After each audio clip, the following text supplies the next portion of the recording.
Are you learning anything yet? I hope you are. Okay, I'm going to take my scratch awl and I'm going to mark the center of each one of those.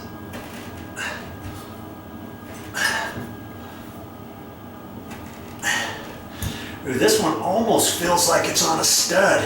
We'll soon find out. If it is, I won't have to use any of those plastic anchors on the left, will I? We'll see.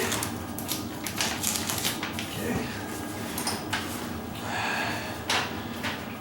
That's why you gotta find that template. I used to open up boxes that cracked me up years ago. When I first started out construction, I would pull it out and then put the towel bar or the toilet paper holder together down on the floor and hold everything and then measure it and then go up and, you know, check things out that way. I never knew there was a template years ago. Never knew it. Okay, so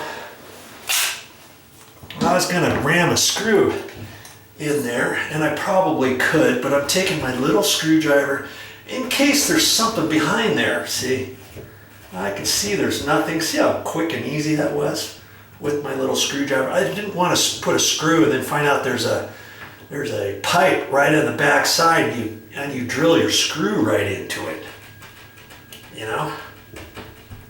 Okay, I use this little screwdriver for all kinds of stuff. Now this one, I'm not sure. We'll see. I think I might be right on a stud or right next to one. Oh, there it goes. Okay, I might be next to one.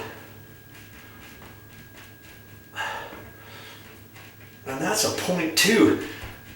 I probably...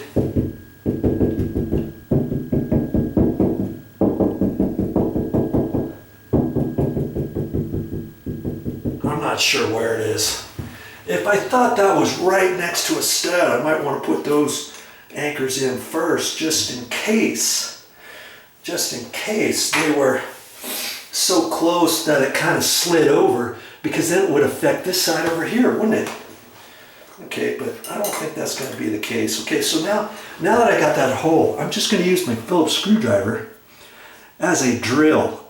See where the tip is? You can just use that as a drill because it's going to be about this same size. You don't want to just try to ram this in right now. I've seen some guys, they try to do that and they think it's okay. I don't like to do that. You know, this could go in crooked, this could snap off, might not go in straight and all that. So I'm gonna put it in there. And I'm just going to go back and forth. And all that's doing is breaking up the sheetrock back and forth.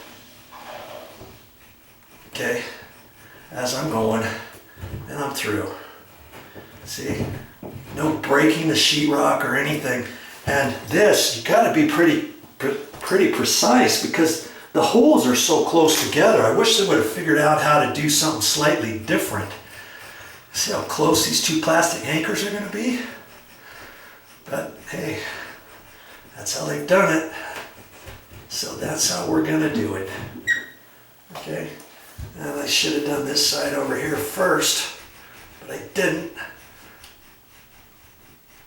And I'm hoping, yeah, see, good.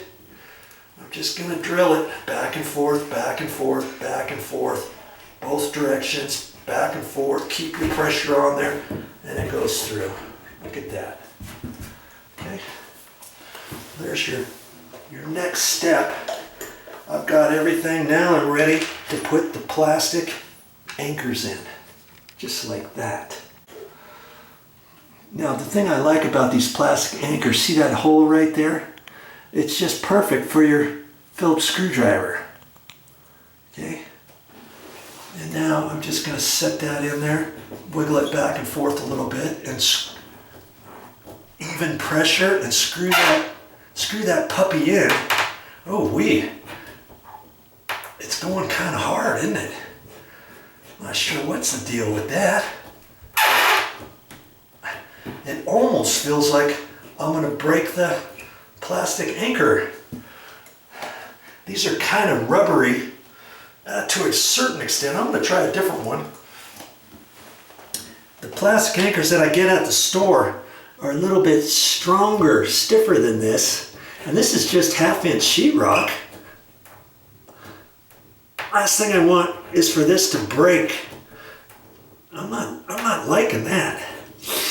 I've got some other plastic anchors and I'm gonna get those. I'm not feeling too comfortable with these. Let me try one over here.